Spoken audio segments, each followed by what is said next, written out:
So good morning, everybody. Good afternoon, good evening, whatever time we're in right now. The time is actually eternity, so it doesn't matter. This is Etan, and welcome to our insight meditation, about a 30-minute meditation that we'll do today. Of course, you can do meditation in the morning, in the evening, any time that it's time for you to sit down and just be present. Take a respite, a break. So please find a comfortable seated position. You can sit on a chair, and maybe you need a cushion behind you so that the back is somewhat erect and the shoulders pull back a little bit, neck level, chin release a little, the eyes are soft. Of course, if you prefer to do a traditional seated meditation, so I recommend that you take a firm cushion or a couple of folded blankets so that the hips are a little bit higher than the knees. But any position with the back erect, preferably, and not lying down. The lying down position is more the sleeping position, the resting position. Meditation is about being very awake and being very alert. So let's start with the breath. The breath is the foundation of meditation. The breath is the foundation of our lives, of course. Just natural breathing through the nostrils. Just observing the breath as it moves in, as it moves out.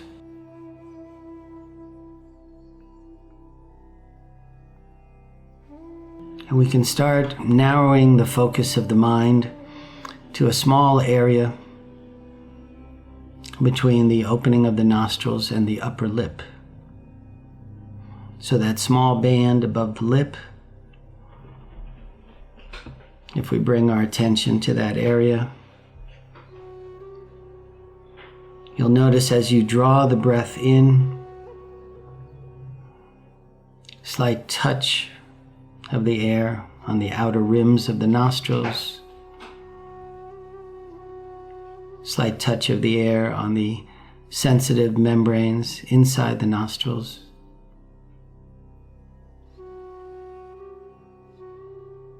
And as you draw the breath in, you may also notice the inhale, the breath, the air is slightly cooler than the air that is coming out of the heated body. So you remember the body is heated, 98 degrees hot inside this body right now. So the out breath, slightly warmer. And also on this exhalation, you notice just touch of the out breath on the upper lip.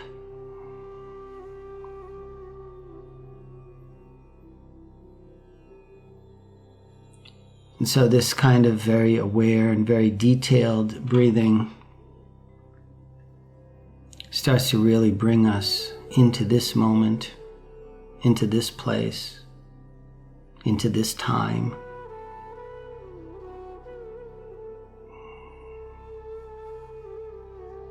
We use the breath, which is a built-in concentration tool that we can always refer back to, just to continuously remind ourselves, here we are. This is where we are right now.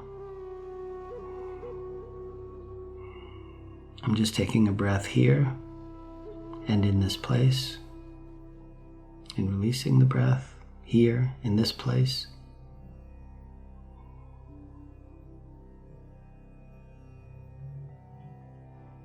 And as we start to come to this awareness of the present moment, where we are,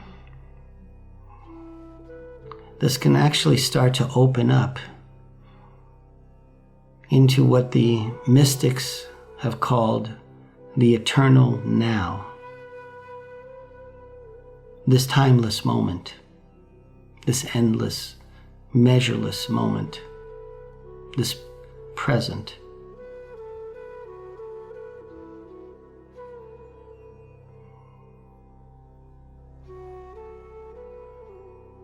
Becoming aware that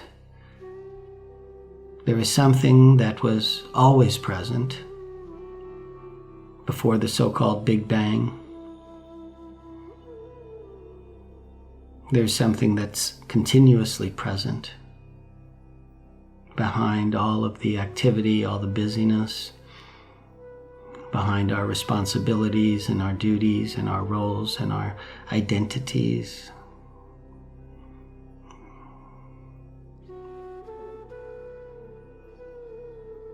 There's an awareness.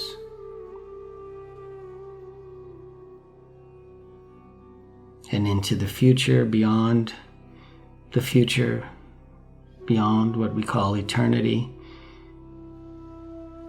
beyond the infinite, this presence always is.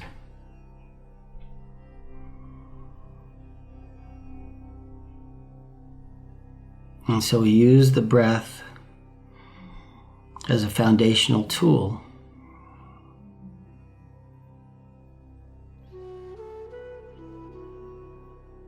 to be able to come into this larger reality. There's what is called the mundane world and the supra-mundane world. That is the everyday world and that which is beyond this everyday world.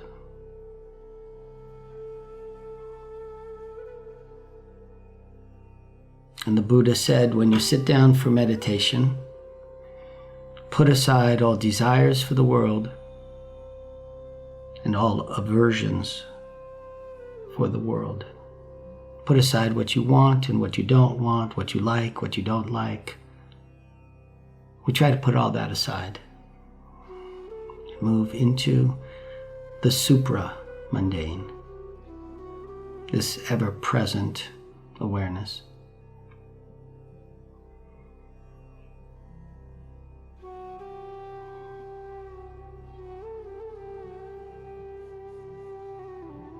And so we're just breathing, observing the breath in detail. Lungs are filling, lungs are releasing, maybe the diaphragm filling, diaphragm releasing, just aware of the breath moving.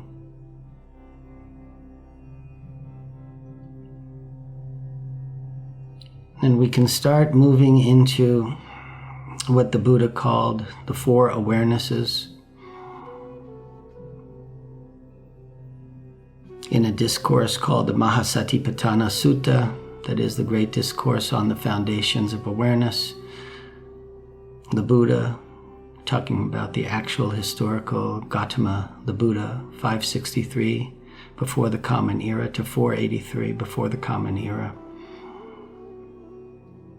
gave very explicit instructions on how to meditate.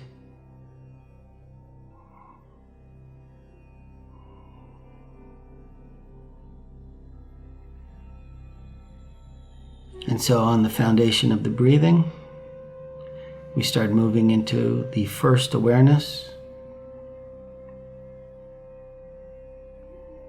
And this first awareness is based on the 5 sense organs. So as we're sitting here now, we're aware the ear organ is taking in some information, ambient noises, any smells in the room or a taste in the mouth. The skin organ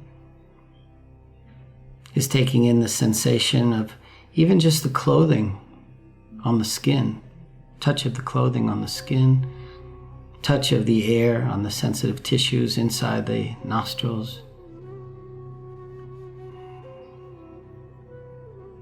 And even though the eyelids are closed, the eyes remain open. Eyelids are closed, eyes are open.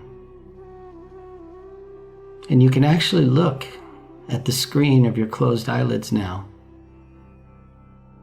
And you might notice visual information as well. Movements, shapes, colors, forms. So we're breathing, and we're aware of everything going on outside this body through the 5 sense organs.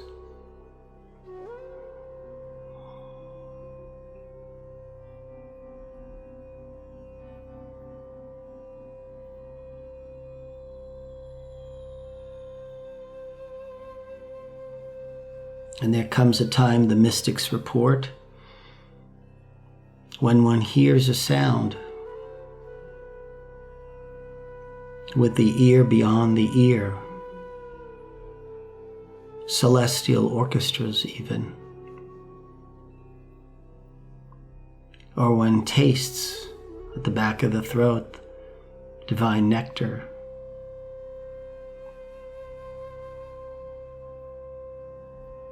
or one sees the light of reality.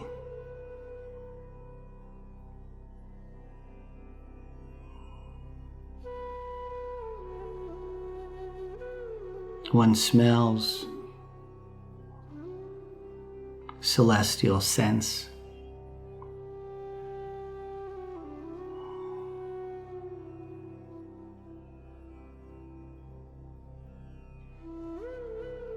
Understanding the first mark of existence, as the Buddha taught it, impermanence, impermanence, impermanence.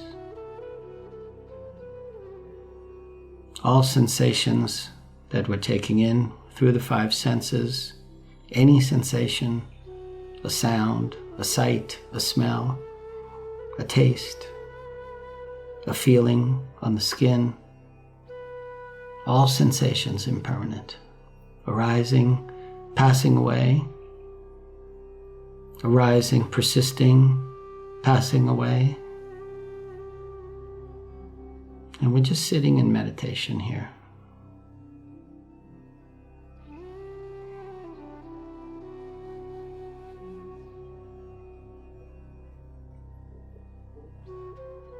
And now we move to the second awareness. And this is called the internal sensations. We've all experienced pleasant or unpleasant internal sensations, of course. So even now, we can scan ourselves from the crown of the head, underneath the scalp, underneath the face muscles, neck muscles, shoulder muscles, arms, fingers, scanning inside the body now. Front torso, back torso, the buttocks, groin area, legs, knees, calves, ankles, toes. You can also scan yourself back up from the toes to the crown of the head. And just sensing from the inside, inner sensations.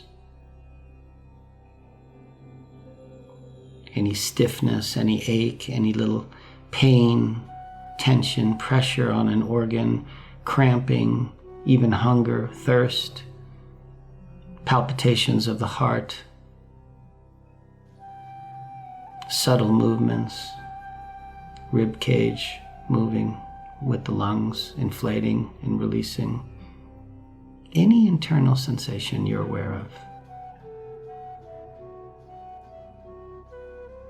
More subtle sensations like vibrations, sometimes tingling sensations underneath the scalp, the fingertips. Of course, this body internally is very, very active. We're just aware. What is going on inside this body, actually?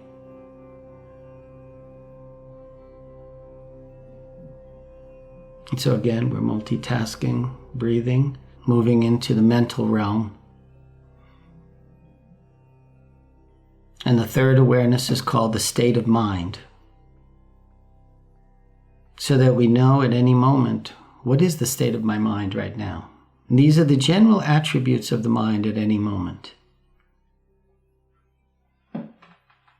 Concentrated state of mind, focused state of mind, drifting state of mind, wandering, tranquil, serene state of mind, agitated state of mind, disturbed state of mind, alert state of mind, sluggish state of mind, all these different states of mind that pass through during the day when you wake up. Just in general, you're observing, what is the state of my mind right at this moment? Of course, these states of mind are changing. Understanding, first mark of existence, impermanence. And just watching these changes. There's no good or bad about this. There's no valuation on this, not needed. You're not looking for a serene state of mind. You're not looking for a peaceful state of mind. Those are side benefits that sometimes happen from meditation. You have to go deeper than that.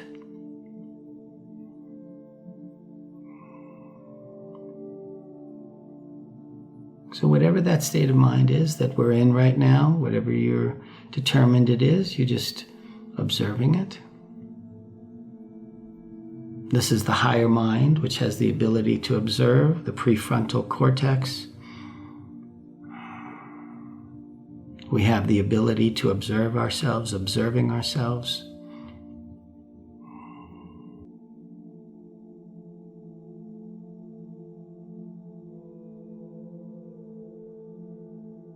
Again, no judgment, no criticism. You're just sitting with yourself, observing, expanding awareness based on the breathing.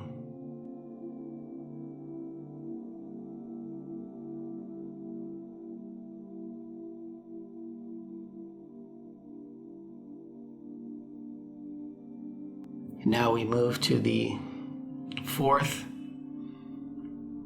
awareness. Again, we're multitasking. And this is called the objects or the phenomena of the mind. These are the things that are moving through this mind, day and night, night and day.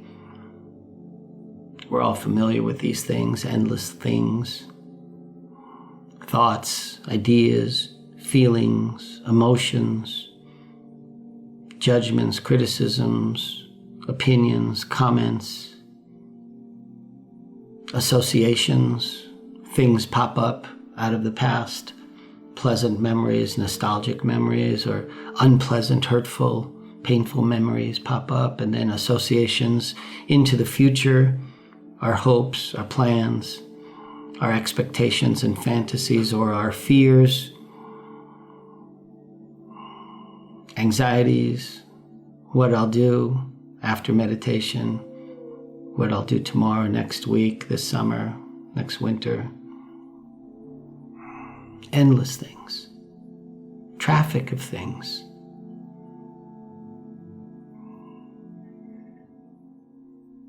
And so we're not trying to control the mind. We're not trying to stop the things, suppress them, redirect them. None of that. We're just observers. Oh, here comes another one of those things. There it goes. Understanding impermanence. Whatever the thing is, whatever valuation, importance, or weight you give to that thing, if we become obsessed, fixated, compulsive about one of those things, you just notice that. There I am, again with that thing. And that's all it is. Understanding the second mark of existence according to the Buddha, what is called non-inherent reality, what the physicists, the quantum physicists, what they're understanding now. One continues to subdivide the atom, the parts of the atom, the forces holding the atom, and subdividing those energetic forces, giving them strange names. But there does not seem to be any solidity.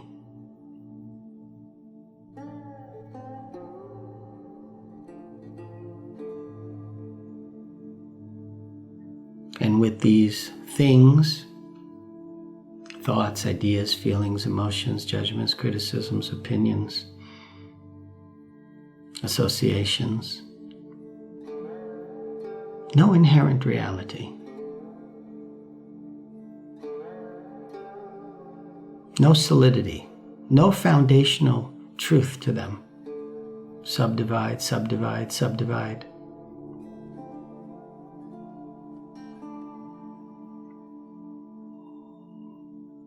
So one is just sitting,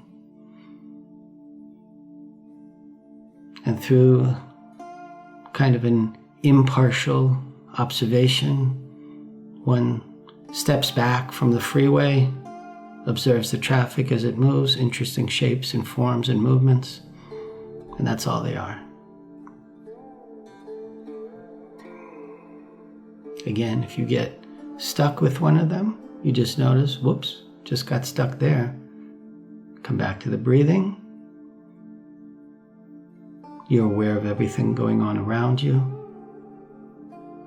Through the 5 sense organs, you're aware of internal sensations. You're aware of the state of the mind.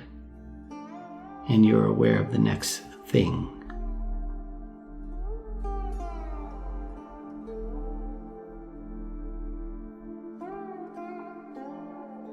Sitting with myself for a few moments, just observing.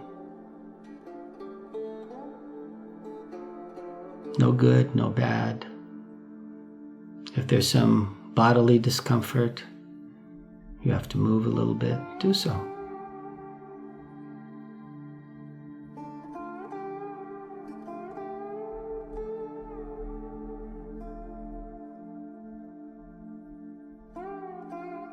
And the longer we sit,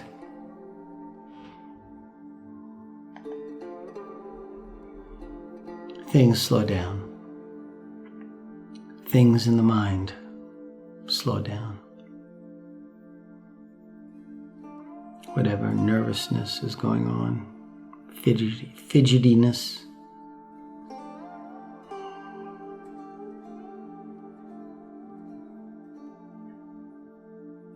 observing the breath,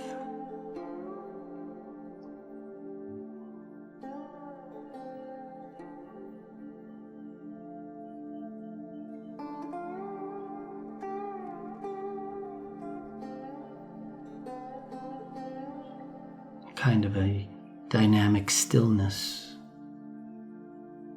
not a dead stillness, but an alive stillness.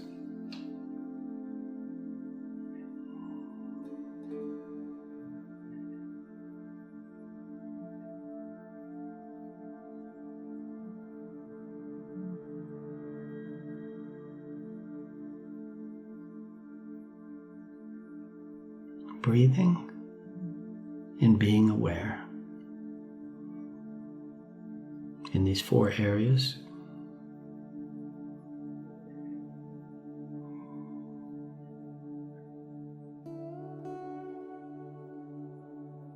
Not trying to get anywhere, achieve anything, want anything, not want another thing. Just sitting, all good.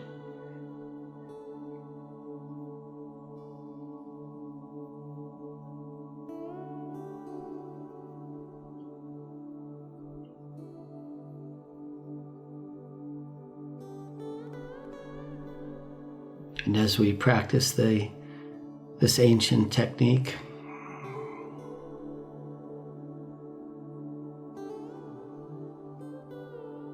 We take further advice from the Buddha when he said, constant and thorough awareness. Whether we're sitting, standing, moving, lying down, extending the arm, withdrawing the arm, turning the head to one side, turning the head to the other side.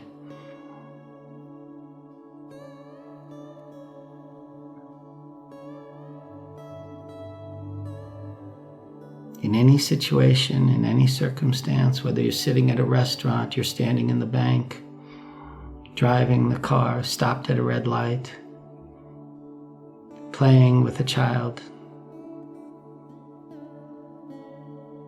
laying in bed, whatever the posture is, sampajano satima, atape vaharte, sampajano satima. He dwells ardently in constant and thorough awareness.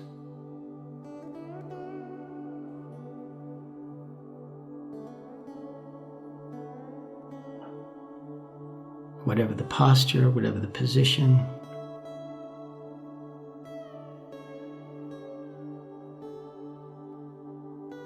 and then using the technique, not just in a formal sitting, not just in the everyday mundane activities,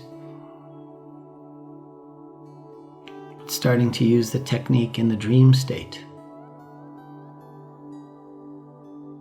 being aware within the dream, sometimes called lucid dreaming, a function of awareness.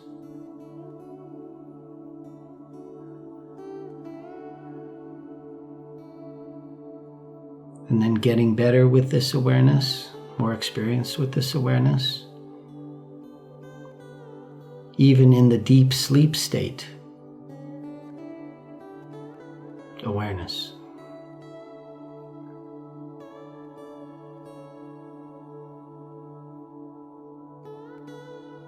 And ultimately, as the Tibetan yogis teach,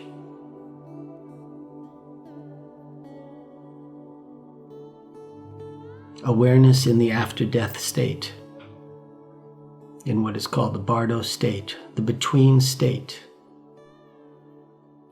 between death and rebirth, awareness.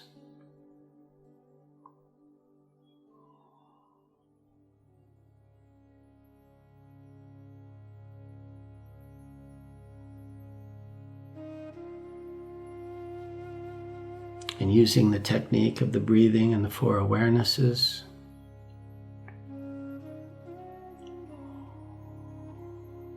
one moves into deeper and deeper states of awareness, understanding this law of impermanence, and being aware. Every sensation, external, internal, state of mind, things in the mind, pleasant or unpleasant things, impermanent, impermanent. Pleasant sound to the ear, impermanent. Unpleasant sound, unpleasant word, unpleasant noise to the ear, impermanent. Pleasant smell, impermanent. Unpleasant smell, impermanent. Pleasurable internal sensation, impermanent. Painful internal sensation, impermanent. Pleasant states of mind, unpleasant states of mind. Pleasant things in the mind, unpleasant things in the mind, impermanent. One goes to the next level of this awareness. And then moving to non-inherent reality, that sound made up of various particles, whether it's pleasant or unpleasant, that smell, that inner sensation. Nothing to own, nothing to grab, nothing to hold on to.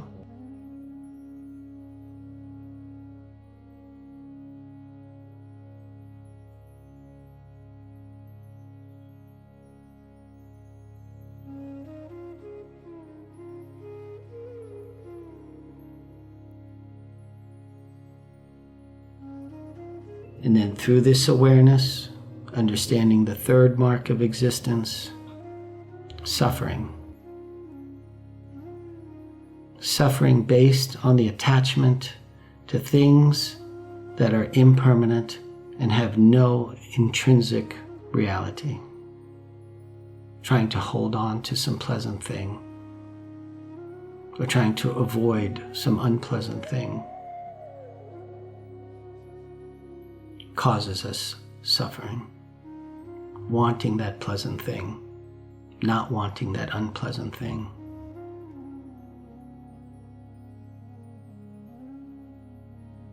Being with people I love, not being with people I don't love.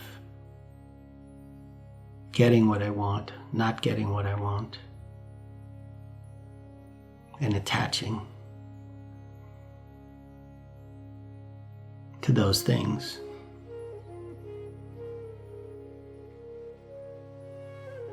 To those people, to those places, to those sensations, to those sounds, to those smells.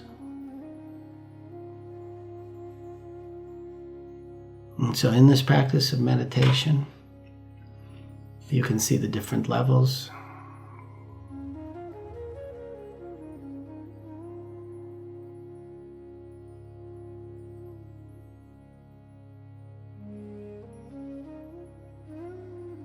And ultimately, where the peace comes in,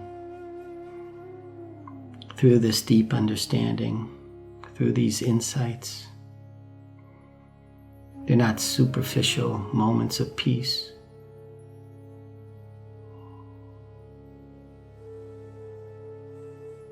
We're not self-inducing through hypnotic mantras.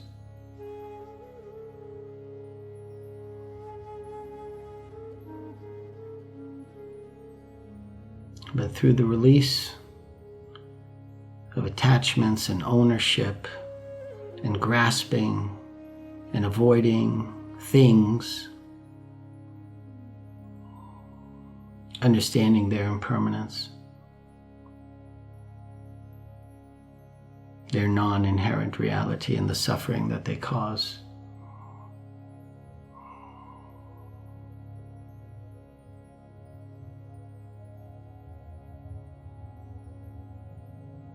A different vision starts to open up of reality.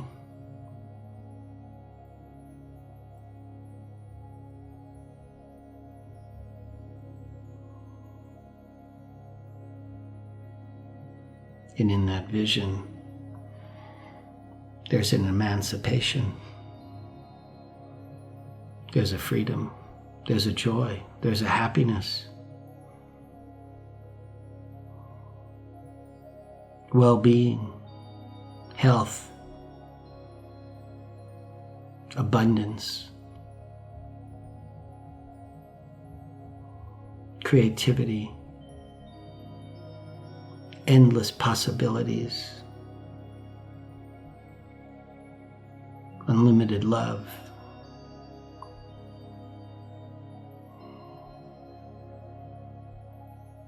Friendship, bravery, courage, strength,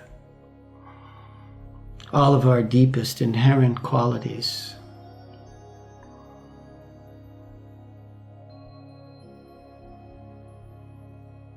Subtle qualities that can't be weighed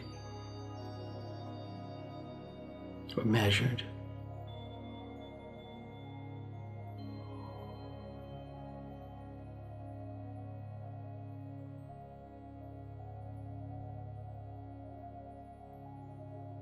liberation, it's called.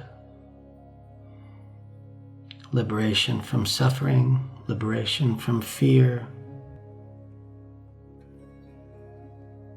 liberation from anger, resentment, being free to love fully, authentically.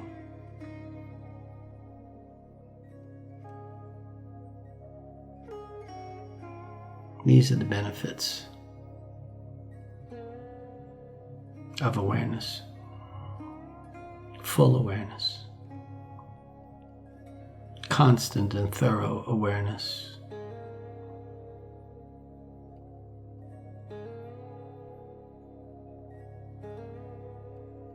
Whether we're sitting, standing, moving, lying down, in the living room, in the bedroom, in the bathroom, in the bank, wherever we are. Workplace, schoolroom, driving the car, in the bus, in the airplane. Awareness.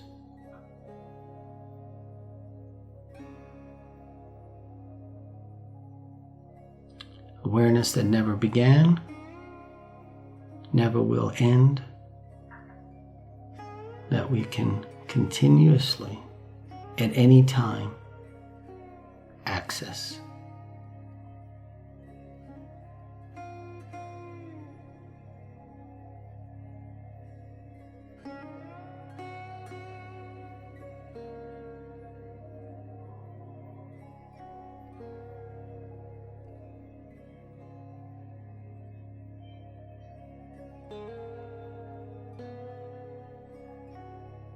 Allow the spaciousness, allow the openness,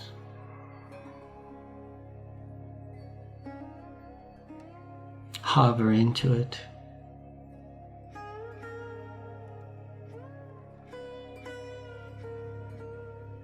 understanding there comes a time when there's nothing else to do, nothing else to say, and even nothing else to think. And it's okay. Completely present, completely aware, completely alert, completely awake.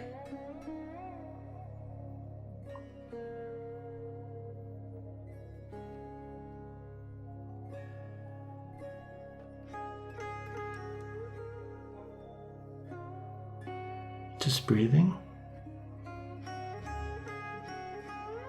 being aware,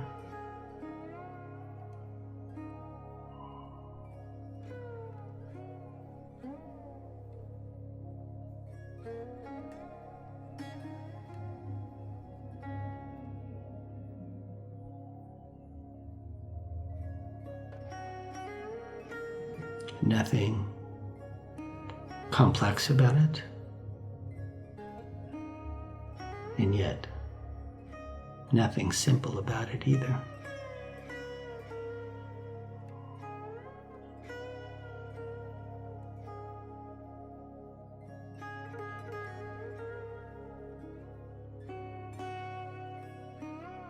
There's the theory and there's the practice.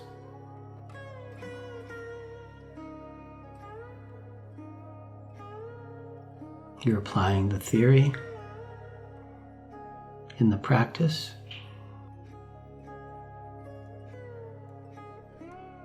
and seeing what truly is.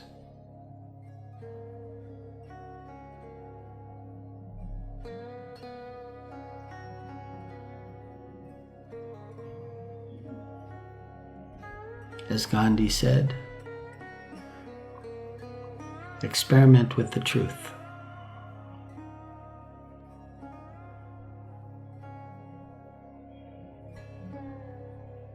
Practice the technique a few minutes a day. Maybe it lasts longer, 10 minutes, in comfort. with some regularity. And notice if things change for you. Less reactiveness, less anger, less hurt, less anxiety, greater understanding, more patience.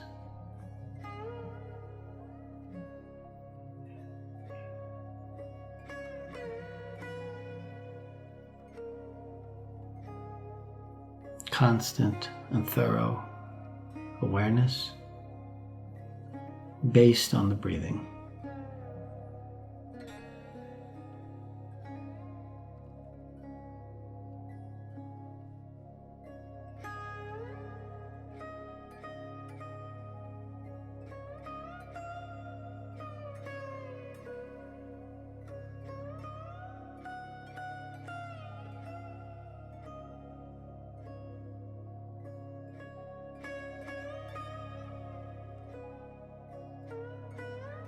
And so, before we get up from our meditation practice, it's always good to also do a short heart practice, as it's called, opening of the heart to the four corners of the world,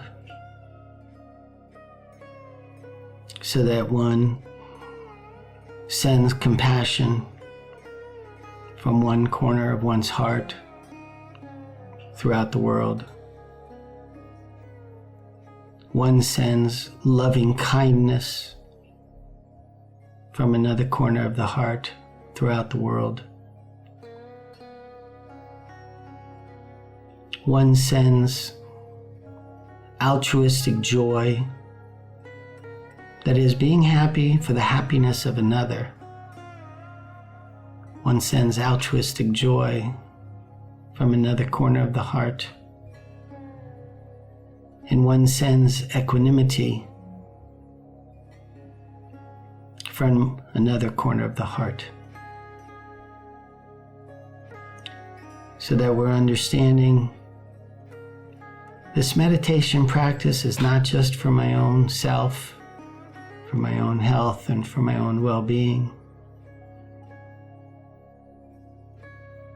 But the practice I'm doing is for all sentient beings. That is, for anything that feels, the birds, the trees, the plants, the fish, people I know, people I don't know.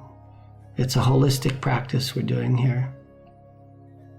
Even if I'm just sitting by myself.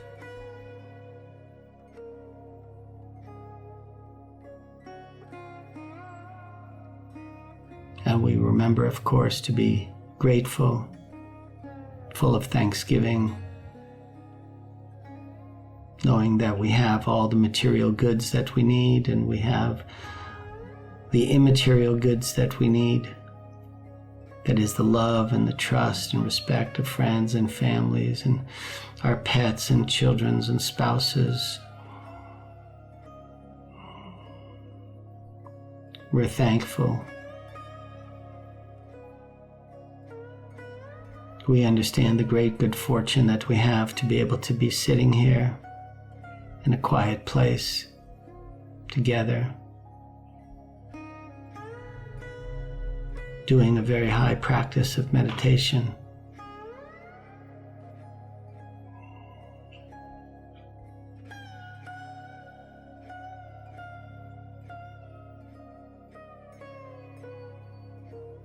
And so in conclusion, we simply say, may all beings be happy.